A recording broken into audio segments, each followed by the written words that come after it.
Senator Hunt, you're recognized to open. Thank you, Mr. President. Good morning, colleagues. I might need to take a couple times to kind of explain this amendment and the impetus behind it.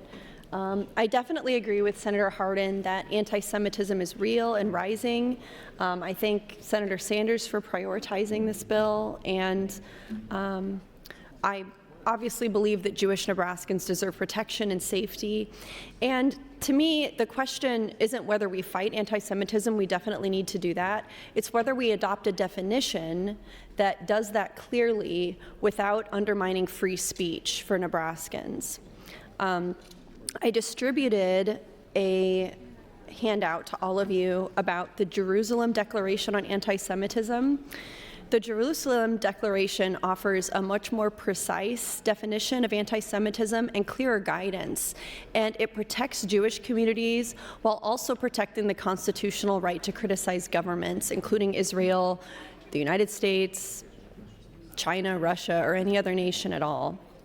And I think the question that we need to focus on as we have this debate, since this bill is moving along, and I want to make sure that what we're putting in statute is something that's workable and doesn't have a constitutional problem with it potentially, is how do we fight anti-Semitism without undermining the First Amendment?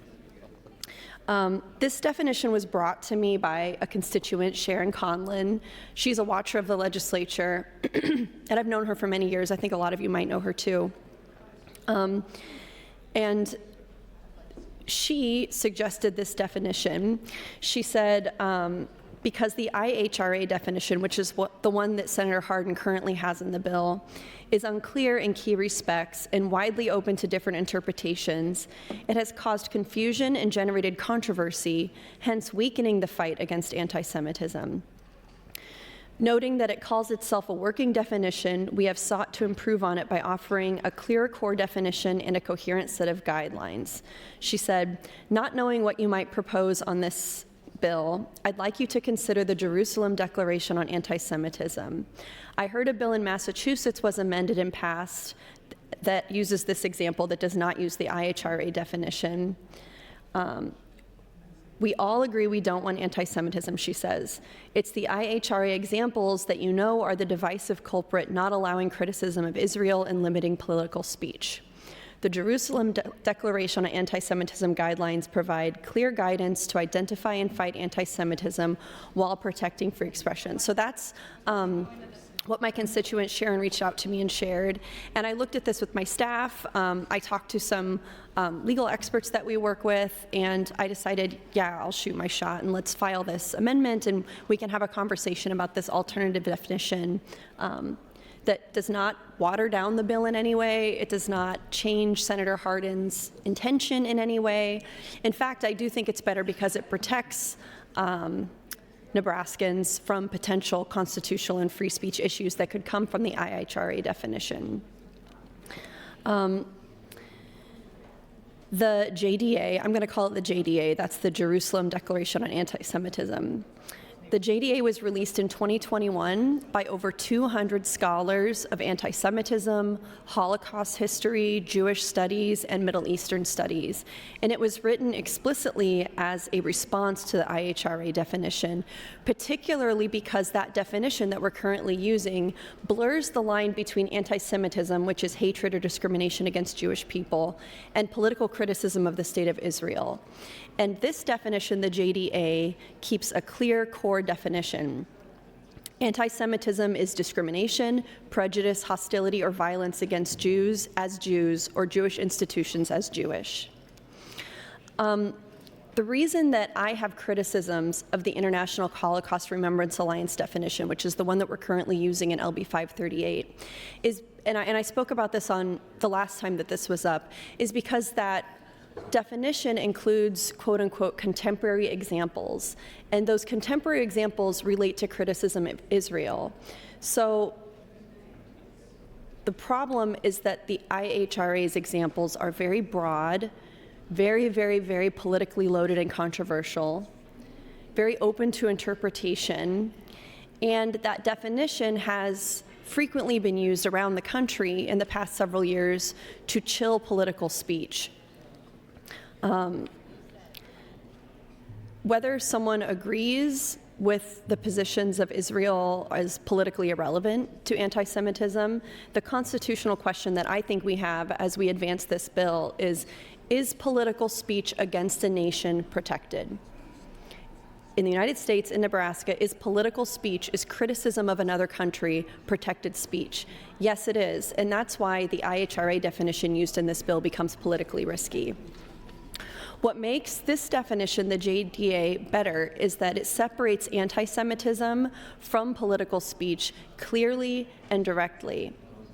It clearly defines anti-Semitism, and it centers that definition of anti-Semitism toward Jews, not toward a nation. And that gives schools and agencies and courts something that's clean and usable and not muddied or anyway.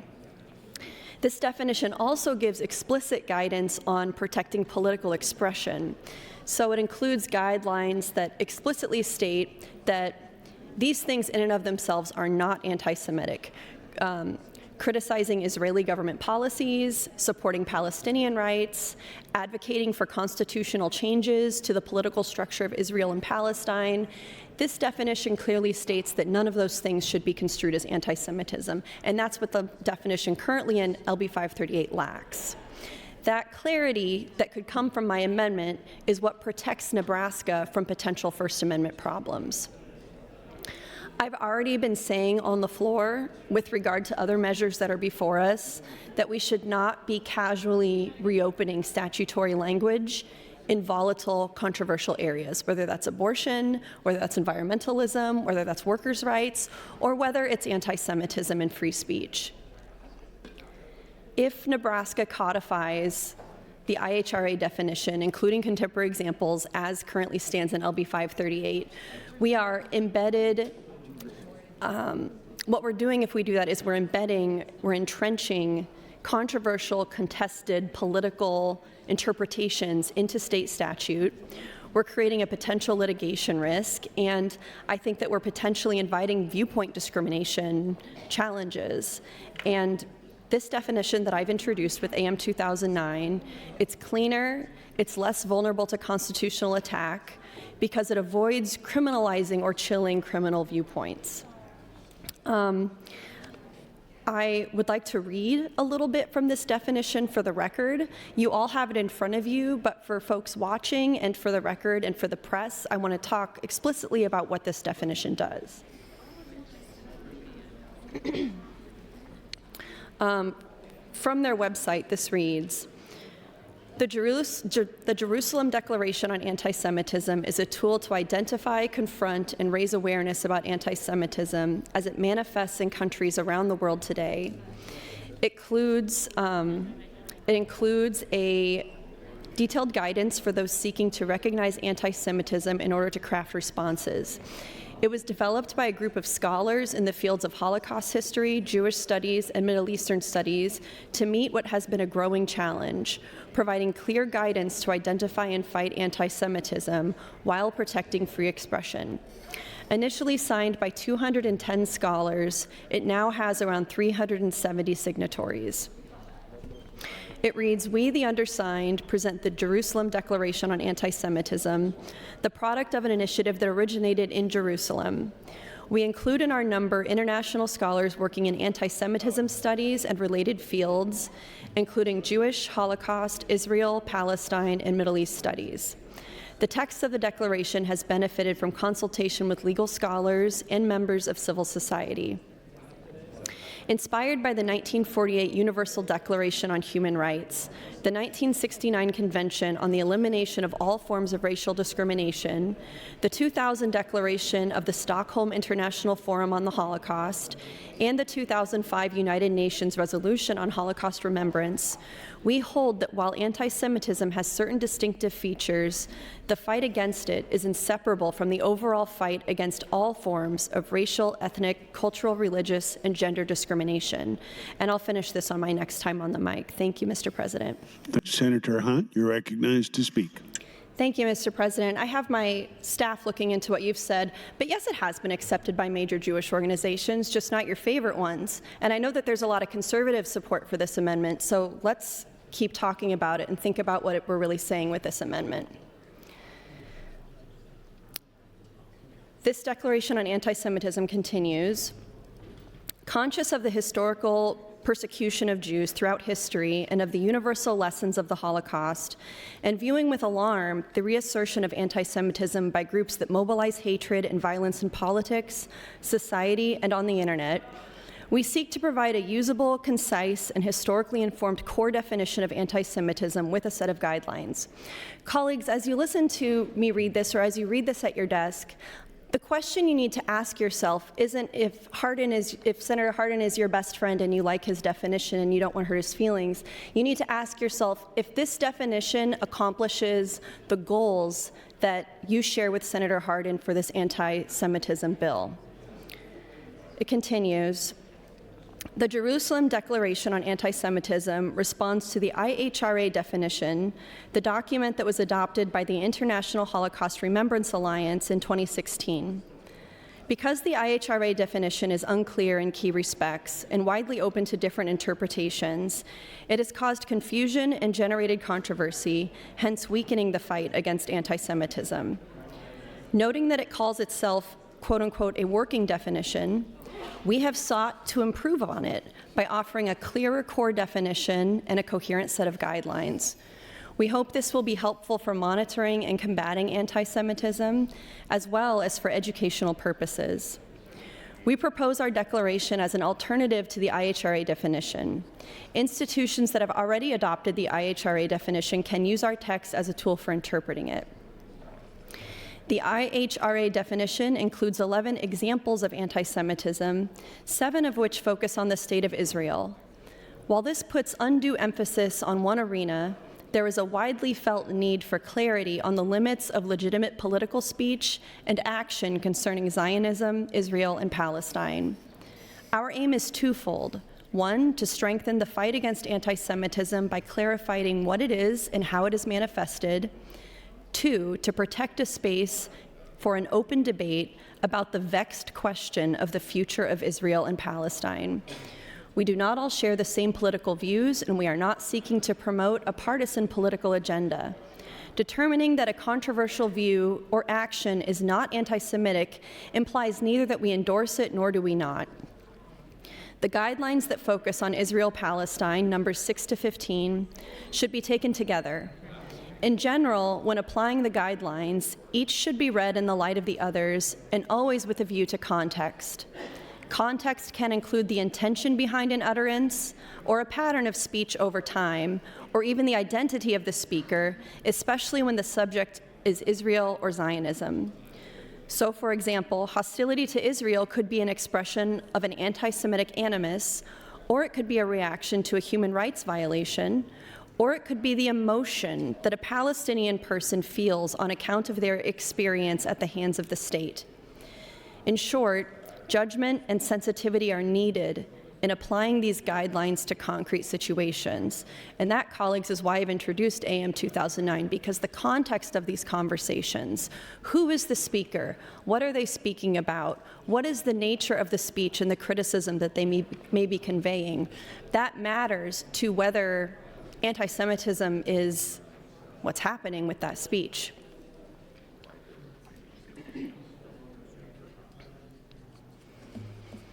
In the definition portion, the Jerusalem Declaration on Anti-Semitism states, anti-Semitism is discrimination, prejudice, hostility, or violence against Jews as Jews, or Jewish institutions as Jewish. Colleagues, is that a definition of anti-Semitism that works for you? That's the question before us. Under the guidelines, it states, it is racist to essentialize, that is, treat a character trait as inherent, or to make sweeping negative generalizations about a given population. What is true of racism in general is true of anti-Semitism in particular. 2, what is particular in classic anti-Semitism is the idea that Jews are linked to the forces of evil. This stands at the core of many anti-Jewish fantasies, such as the idea of a Jewish conspiracy. Senator, that's your time. You're next in the queue, and that's your final time before you're closed. Thank you, Mr. President. Such as the idea of a Jewish conspiracy in which, quote, the Jews, unquote, possess hidden power that they use to promote their own collective agenda at the expense of other people. And if you'd like to do a quick Google search, we can find myriad examples of people in the Trump administration doing this. It continues, this linkage between Jews and evil continues in the present, in the fantasy that, quote, the Jews, unquote, control governments with a, quote, hidden hand, unquote, control the media, act as, quote, a state within a state, unquote, and are responsible for spreading disease, such as COVID-19. All of these features can be instrumentalized by different and even antagonistic political causes. 3, anti-Semitism can be manifested in words, visual images, and deeds. Examples of anti-Semitic words include utterances that all Jews are wealthy, stingy, or unpatriotic. In anti-Semitic caricatures, Jews are often depicted as grotesque, with big noses, and associated with wealth. Examples of anti-Semitic deeds are assaulting someone because he or she is Jewish, attacking a synagogue, daubing swastikas on Jewish graves, or refusing to hire or promote people because they are Jewish. Once again, colleagues, as you're listening, ask yourself if you have a problem with any of this. 4, anti-Semitism can be direct or indirect, explicit or coded. For example, quote, the Rothschilds control the world, unquote, is a coded statement about the alleged power of, quote, the Jews, unquote, over banks and finance.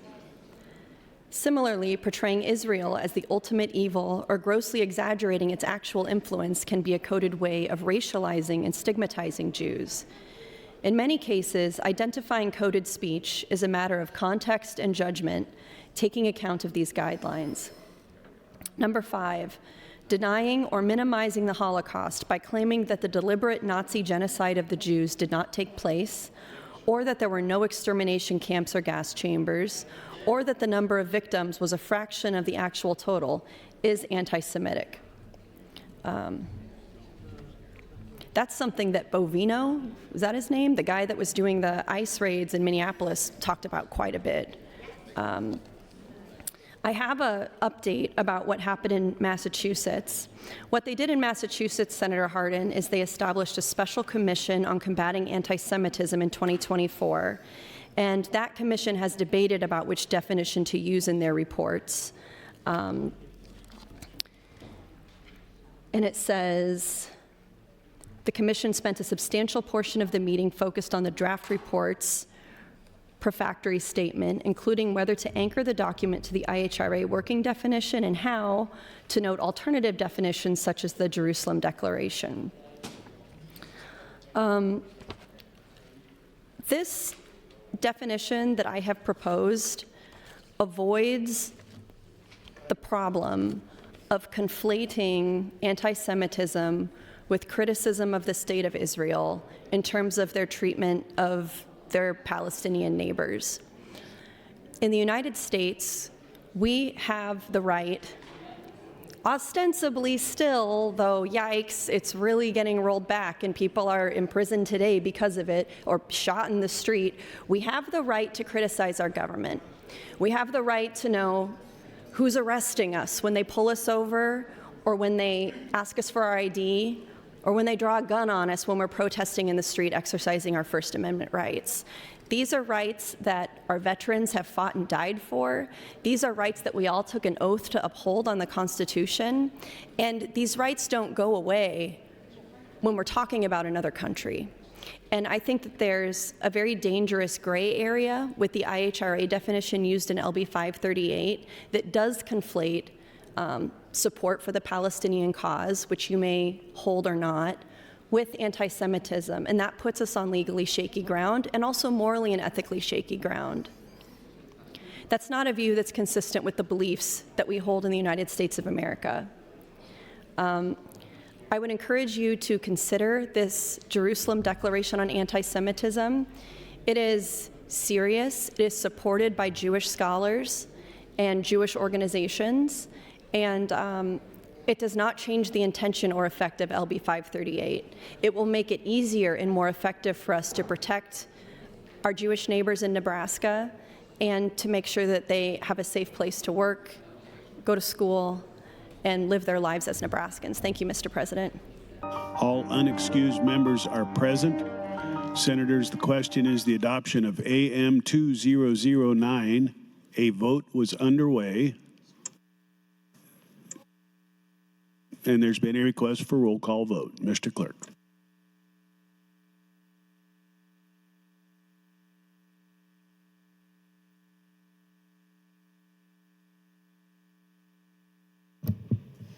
Senator Anderson, voting no. Senator Arch, not voting. Senator Armendariz. Senator Ballard, voting no. Senator Boston, voting no. Senator Bostar. Senator Brandt, voting no. Senator John Kavanaugh, not voting. Senator Michaela Kavanaugh, voting yes. Senator Clements, voting no. Senator Klaus, voting no. Senator Conrad, not voting. Senator DeBoer, not voting. Senator DeKay, voting no. Senator Dorn, voting no. Senator Dover.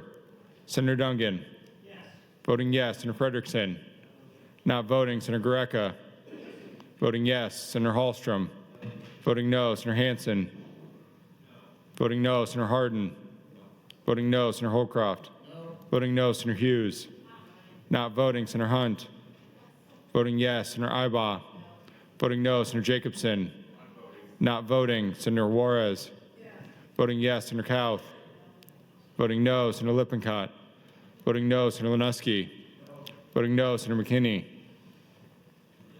voting yes. Senator Fred Meyer, voting no. Senator Glenn Meyer, voting no. Senator Mosier, voting no. Senator Merman, voting no. Senator Prokop, Senator Quick, not voting. Senator Raybold, voting yes. Senator Reapy, not voting. Senator Roundtree, voting yes. Senator Sanders, voting no. Senator Sorrentino, voting no. Senator Spivey, not voting. Senator Storer, voting no. Senator Storm, voting no. Senator Stroman, voting no. Senator Von Gillern, voting no. Senator Werder-Kemper, not voting.